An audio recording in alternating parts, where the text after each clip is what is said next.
Hi, it's me, Alan. I'm trying to get rid of my games, and you're gonna help me. And today, we're getting rid of my dice games. Which do I keep? Which do I get rid of?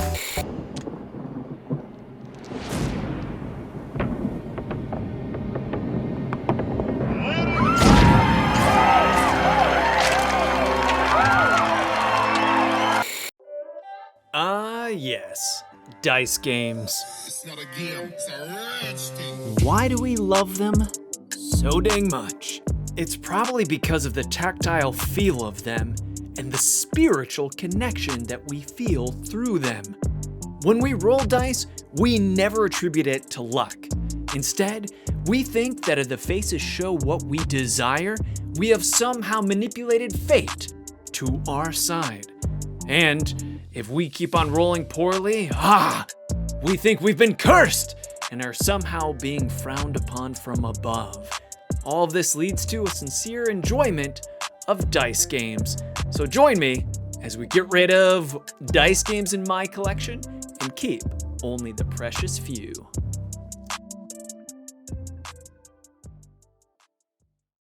Let's start with Dungeon Attack. You can check these out. Roll them bones. This is a dice system, as they call it. You should be able to play a whole bunch of different types of campaigns or games using this. I'm not sure what they mean by dice system. Comes with these postcards here, but it also has this bag that I got with it that has a whole bunch of other things inside here. More dice, tokens, character cards. I remember playing it one time and just thinking, you know what, this is not as great as just a simple role-playing game. And I think for me, that's a big thing, is once you get into games that try to be role-playing games, but not quite, the juice has to be worth the squeeze, has to be better. So this Dungeon Attack was definitely a swipe right. It's gonna be loud as I drop these things. King of Tokyo, and specifically we have King of Tokyo with some of the expansions. A classic game.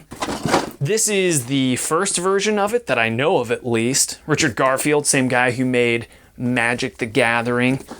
Classic, roll the dice 3 times, pick which die you want to keep in between each of the rolls. You choose what you're going to do. You have monsters that get victory points, also health. If you get to 0 health, you die. Get enough victory points, you win. It's smooth, it's elegant, it's simple, takes almost no time to learn. And Crystal specifically requested that we keep this in our collection. So King of Tokyo is definitely a swipe right. Did I say swipe right on Dungeon Attack? I meant swipe left. We're getting rid of Dungeon Attack. So let me bring that back. Dungeon Attack, swipe left. Oh no, I dropped it and it spilled everywhere. Let's take a look at that.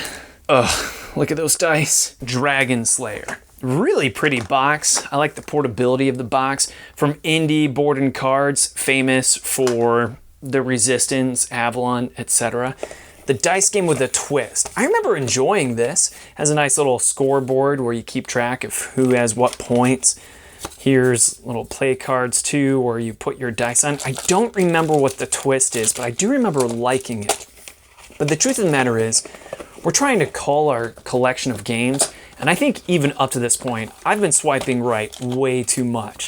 Even with the Hidden Rolls episode, what I realize is, man, if you have Secret Hitler, you really don't need the Resistance. So I think with that in mind, even though I remember having fun with this and not remembering what the twist is, I'm not sure if I would keep it or not. It's really cute, so it does have some of that playability and that it looks gorgeous, but we're gonna go ahead and we're gonna swipe left. Nitro Dice, game from Minion Games. James Matthew, rest his soul, was the proprietor of Minion Games. Nitro Dice is one of his earliest games. It's always tough having a racing game in a tabletop format. Racing games are supposed to be really fast, and I'm not sure if Nitro Dice captured that necessarily. I do like that it had these cards that you go ahead and you place and you kind of create the track as you go. But it didn't hit our table well enough. As you can see, the cards are still in their shrink wrap, so this is almost completely new. The shrink wrap is only off the cover, but everything else inside is untouched. Swipe left. Roll for it! There's a whole bunch of different versions of this game. They have like a Dungeons and Dragons version. This is very basic, yet still fun. You put these cards out, and then you just try to roll them. For instance, if I have this card, I can capture it if I roll all 6s, and then I get 15 points. You have a whole bunch of dice in here, and then you just compete for capturing cards that are on the table. And if I remember correctly, when playing this, sometimes it would stink because you'd be going for one of these cards and then someone would get there first. Damn it! So there is that competitive nature of trying to get the points before anyone else does. It's pretty simple, pretty basic, pretty fun. Swipe left. Dice Heist by AEG. Hidden gem. I remember playing this at BGG Con in Dallas, and I freaking love this game. Very simple, very fun. You basically are creating a team of people to go on a heist, a la Ocean's 11 style. Told you, Morty. He's still got it. You sons of bitches! What's the job?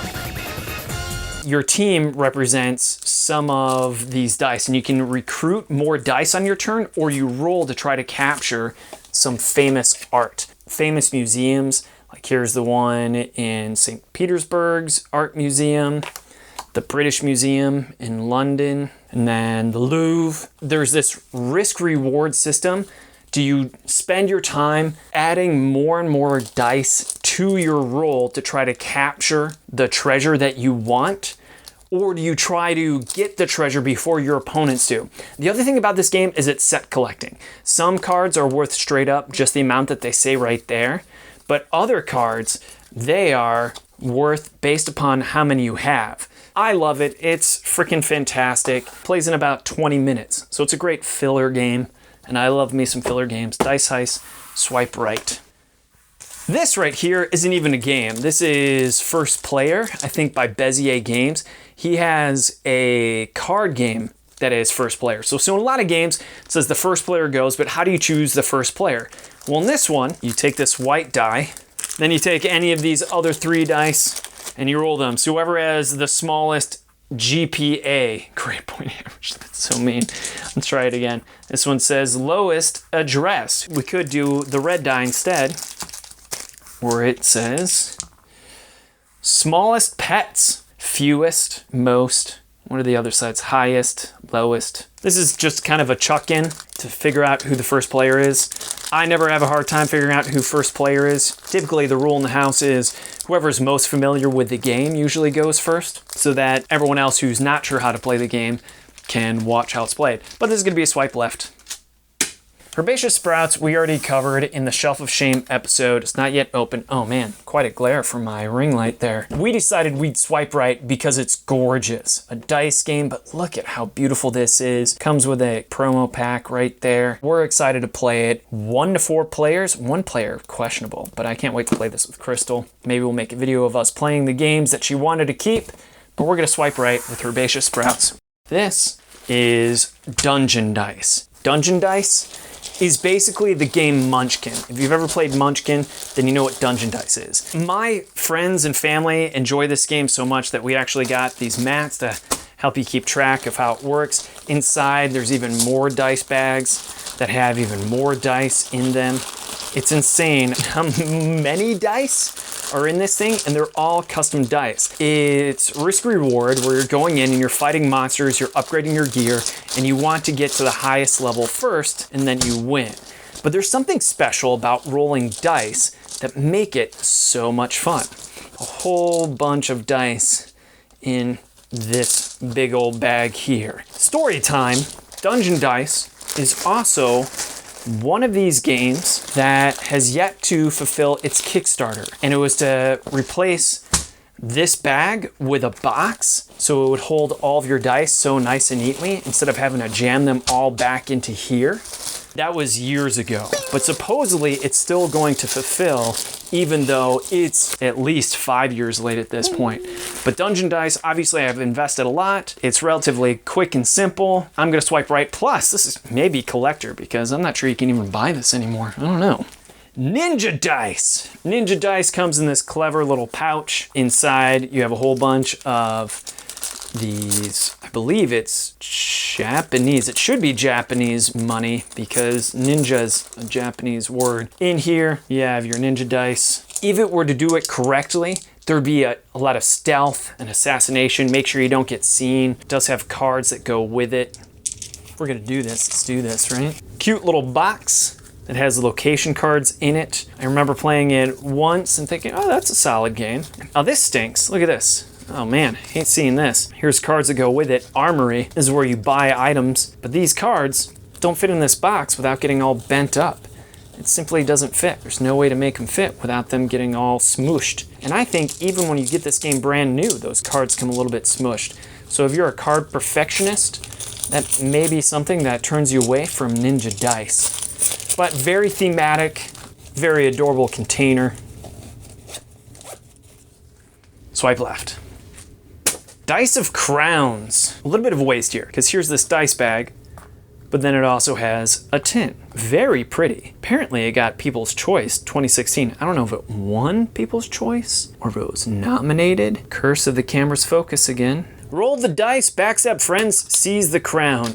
Actually has a little crown, very cool components, very minimalist. I remember enjoying this, thinking, oh, this is pretty solid. When you get a game that has this few components, it really has to be clever as to its depth. How much depth can you get from a game that is just dice and maybe a few chits and cards? Dice of Crowns does a solid entry into that formula. We'll let someone else enjoy Dice of Crowns. Swipe left. Which one of these am I going to keep? Bears. I'm definitely keeping Bears. Bears I've had so much fun with. In fact, this is not one copy of Bears. This is multiple copy of Bears. It says 2 to 4 players, but it actually expands with more players if you get more dice. And it's a real-time game, and you put all these dice out, and you're rolling these dice, and then people have to go in and grab dice and re-roll dice as quickly as they can. You have to be quick. Ha ha ha ha. I loved it so much because it was cute, it was fast, it was family friendly. The only thing you have to keep in mind is there is a little bit of an honor system because you're so busy. You're paying attention to what you're doing since everyone's going at the same time, rolling and going and rolling and going, that it's easy to cheat. So if you are playing with kids, they have to be honest as to how they are playing because everyone has to keep track of what they're doing and then eventually call Bears once you've accomplished what you're trying to accomplish. A lot of good memories with Bears, swiping right. Now we already talked about these can editions of games. Skip-Bo hasn't even been opened yet. Apples Apples Uno has been opened and Crystal wanted me to swipe right on these. But you know what? I'm gonna do a little audible. Maybe she'll never know. I'm gonna swipe left because I think the 3 of these will sell better for charity if they're sold as a set. Yeah. We already talked about Rory story cubes. This is a mechanic where you simply just roll dice and tell stories based upon the adorable faces that show up. And then here's the Batman themed story cubes. And these go along with Untold, the role-playing game. And I want to try out the role-playing game and give a whole video on role-playing games. So these are swipe right just because I want to try Untold. The Zorro dice game comes with a promo. I'm sure it's amazing because Pull the Pin Games, previously known as Overworld Games, has never steered me wrong. There's no game of theirs where I thought, well, that sucked. No, inevitably, everybody has, at worst, a good time. At best, a phenomenal time. So I'm a fool. I don't have to regret what I don't know. Ignorance is bliss. So we're gonna swipe left. I have to keep Run, Fight, or Die. I have to, it's not even a choice. Why do I have to keep Run, Fight, or Die? I did the Kickstarter video, so if you go back on Kickstarter and you try to look up Run, Fight, or Die. Oh, hell. Howdy, I'm Alan Girding. Now, when you're facing hordes of the undead, you only got yourself 3 options. Run, fight, or die. And Sean did the editing for this, so it was kind of a teamwork collaboration. And it also comes with some pretty sweet minis. Let's take a look. This is a dice game, and it's all about zombies because they get closer and closer to you from zone 3 to zone 2 to zone 1 into, they're killing me, Look at the size of these dice too, they're huge. So I'm keeping that because I believe if I have a personal connection where I made the freaking Kickstarter video, I might as well keep it, regardless of how good the game is. It's by Richard Launius, the creator of Arkham Horror. So swiping right. Machi Koro, a lot of people's favorite game. I, myself, didn't have a great time with Machi Koro, but I did have a great time with Favor of the Pharaoh, because these two games are similar. And there's almost no reason to own both of them unless you love both of them so much. Now, Machi Koro, nice tin deluxe edition. And I played it with Crystal once, great 2-player game. It's solid. Favor of the Pharaoh is a bit heavier and definitely more component rich. Machi Koro just has cards and the dice. This has the dice, this has the cards, but a whole bunch of little pogs too that you collect that can alter your rolls. So you have a lot more control in Favor of the Pharaoh by Bezier Games from Ultimate Werewolf fame. I liked Favor of the Pharaoh more than I liked Machi Koro because I felt like I had more strategic control. So if you want more elegance and simplicity, you want Machi Koro. If you want a little bit more control, Favor of the Pharaoh. Simplicity, more control, elegance, a little deeper experience. I'm gonna swipe left. I bought this because I thought it would beat Machi Koro, but neither one of these are hitting my table enough. And I think what I wanna get is Machi Koro Legacy, because after you do the Legacy, you can keep playing Machi Koro regular. So what I'll do is sell these in hopes to upgrade to Machi Koro Legacy. Swipe left. Tenzi. Tenzi is a classic game that you play with just 6-sided dice. So this is basically just a tube of 6-sided dice. You can buy this almost anywhere, including eBay, once we put these for sale, because I'm swiping left. Get yourself a whole bunch of 6-sided dice. If you're a game designer, it's a great way to get a whole bunch of 6-sided dice just to have in your collection of different colors. Pirate dice. Voyage on the Rolling Seas. This one's really clever. It's made by my friend Clint Heron. Early when I got into the gaming industry, Clint was someone who was kind enough to hang out with me. This is pretty clever in that you have ships that are moving around and you have to kind of program the ship's movement using dice. Doesn't hit the table enough. I'm gonna swipe left. Someone find a good home for Heron's pirate dice game.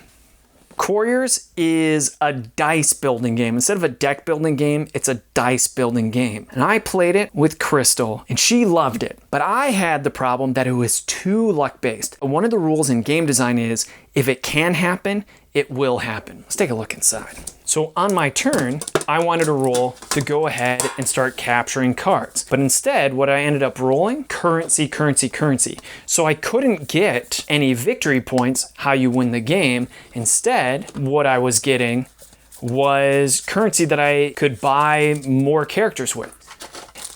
So this is like the basic dice. Sometimes you need to roll something that you really want to roll. It never comes up. Beautiful dice. Long story short, it was too luck-based for me.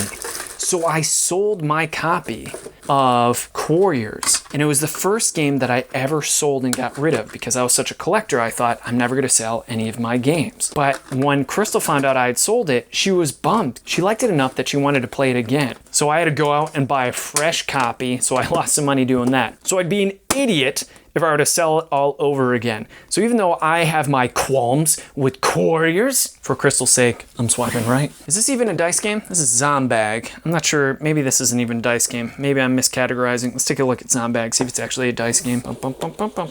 Oh, it does have dice. It also has a bag, and so this is more of a bag mechanic where you reach in and you pull out certain characters and pogs. And this is a business card, you don't need that. I don't know how that got in there. Ammo, supplies, and zombies. I played it and thought, you know, this isn't for me. Other games may do it a little bit better, but it's solid. It has a nice bag, components in it. Indie game, for sure. This is something I kickstarted. Having a hard time closing it. That's a little pain in the butt. See if I can get this closed. And perfect. Closed tight. 2 to 6 players in just 30 minutes. Swiping left. Keep Running. It's from the Little Metal Dog publishing company. Michael Fox created this game. It has a very simple rule book. Again, Michael Fox and the Little Metal Dog show and his Little Metal Dog publishing company, instead of doing boxes, did these dice bags and put a pin on it, which I thought was pretty clever because it works. And I believe his wife did all the art for almost all of his games. But in this game, you have to keep running, but what you have to do is just make sure you're faster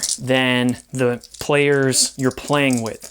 So it's not so much that you have to be the fastest, you just have to be faster than them. I remember it being very solid. I remember enjoying it. And I also remember that it has a high player count. Oh, Sprocket Games is the name of the company, not Little Metal Dog.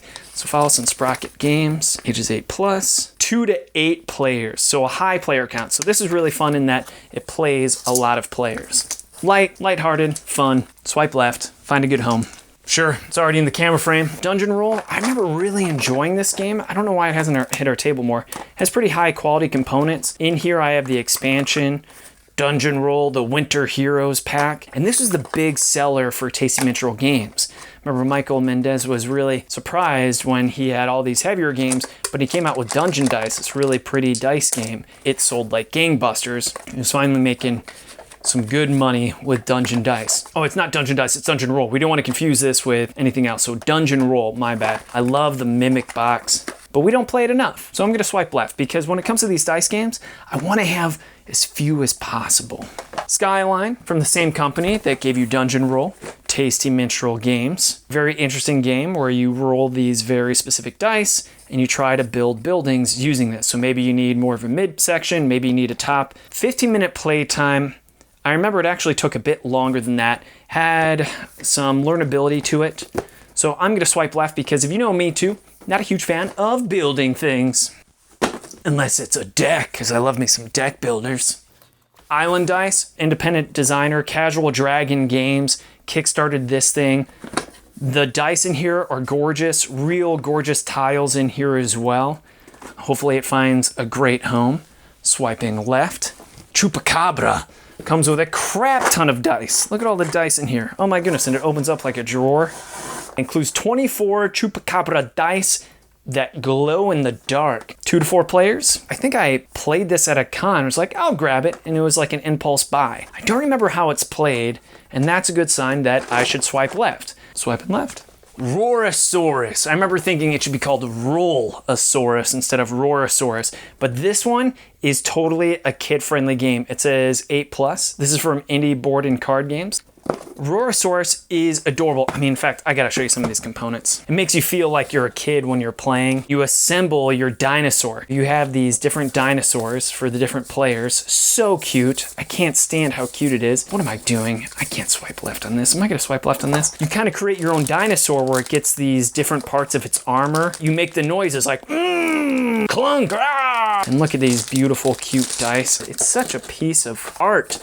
Hits its demographic. Everyone just has lighthearted fun while playing. In fact, if I remember correctly, Sean McCoy, my business partner, played with Travis Worthington, who was getting ready to publish this game. And Sean said, you should call it Rorasaurus since you have to roar as you're playing. If I swipe left, I'm gonna miss this because it is adorable. Yeah, swipe left. Strike, I never heard of until I was at Board Game Geek Con, and I saw this game open on the table and was invited to play with my friend Lindsay and Paul. And I realized it's so simple, it's stupid, but it's brilliant. You throw in dice, and you don't want them to strike out with X's, otherwise they get removed. You physically have to throw them into this bowl without having them fall out. It has a little bit of dexterity. It also has some press your luck. I think it has player elimination, but by the time you're eliminated, it's almost time for the next game anyway, if I remember correctly. So it's pretty rare that I buy a game after I play, because normally I get games that I kickstart. But Strike, after playing it, I had to get. So swipe right. Oh, Jesus. Swipe right. Ta-da! A party game. It's fast-paced, it's full of spells from Steve Avery. It comes with cups that you roll these dice out in. It gives you that nice tactile sense, which is one of the reasons that we love dice games. Very party-based in that you get these little punishments. Like, look at this. Flippers. Your wrist must be touching at all times. So while you're rolling these dice and everything, you have to keep your wrists together. It ends up causing you to laugh like crazy. I love the art style too. 70s cartoon. Boomerang, Hanna-Barbera, good memories. Oh man. We're gonna swipe right on this one.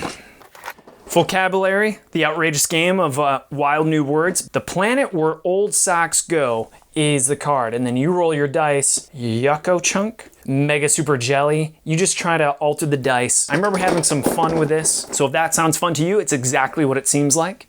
Swiping left, enjoy it.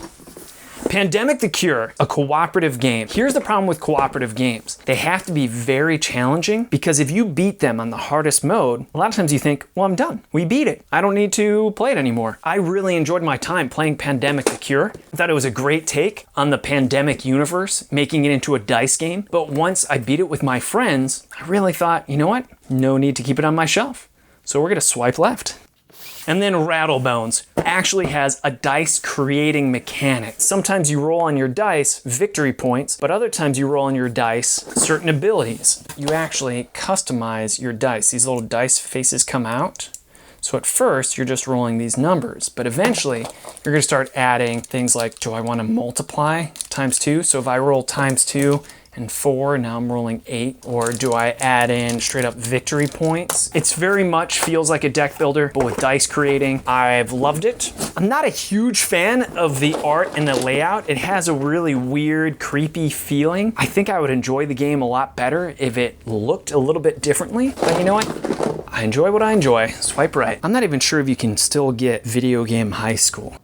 Love the show. Remember, winners don't do drugs, but you're a loser. So why don't you stop playing and go take some drugs, loser? I love this IP. It's a dice game designed by my friend Isaac Vega. He did a really solid job. It does exactly what it's supposed to do. When I talked to Isaac, he's like, I had the license, they wanted a dice game, so I just had to fit the brief. So as a designer, he had to make a game as best as he could to fit the criteria of having Video Game High School dice game. How do you make a game based upon a world where everyone is trying to get better at video games? And that's actually what you learn in class. You take a first-person shooters class, take a platformer class, all of these classic video game genres, and you try to become the best. And it's a really solid game. I need to get him to sign it. I hate getting rid of this because I don't think you can get it anymore. I should swipe right and keep it for myself, but I'm gonna try to get Isaac to sign this and see if we can raise some more money for charity. Swipe left.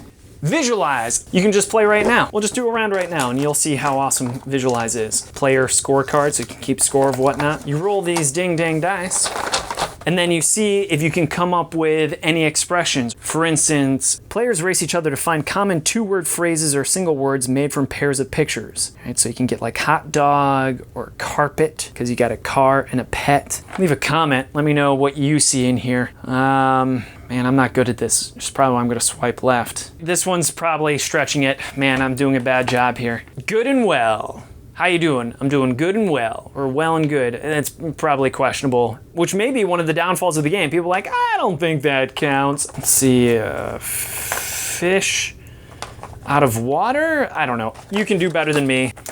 Oh well, I'll have to edit that down, make myself look better.